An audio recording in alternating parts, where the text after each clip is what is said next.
Got it. Okay, all right, Amrish, we thank you for joining in, but stay on with us. For the time being, let's do a quick wrap of today's trading action.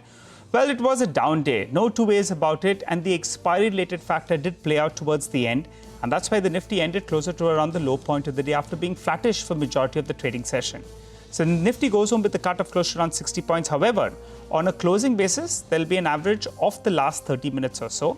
So that's where we could end actually closer to around the 24,800 mark. That's what the average close will be.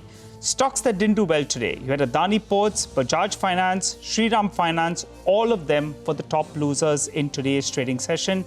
Big downtick is what we saw at them.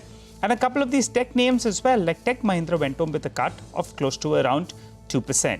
On the flip side, Tata Consumer, one of the top gainers, up close to around 2% in trade today. Eicher Motors as well did pretty well.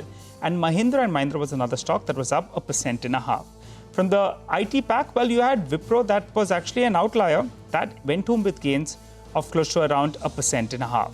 Let's focus on the broader markets then, and a few stocks that were in focus in today's trading session. Aeroflex Industries stock up close to around 10%. However, it did come off the high point of the day as well, so you should keep that in mind. But big up move is what we saw on that particular name. There were some reports that indicated some disruption with regard to business on Dreamfolks. So that stock, in fact, was down close to around 10%. And one point of time, it was down close to around 15% as well.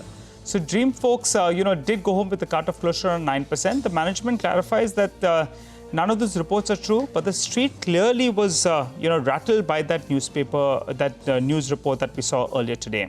So the big pain today was in the broader markets. The headline index goes home with a cut of around 50 points or thereabouts. But the broader markets tell you the story with regard to the nervousness that we saw in today's trading session. Well, on that note, though, we'll wrap up on this edition of Closing Bell. You don't go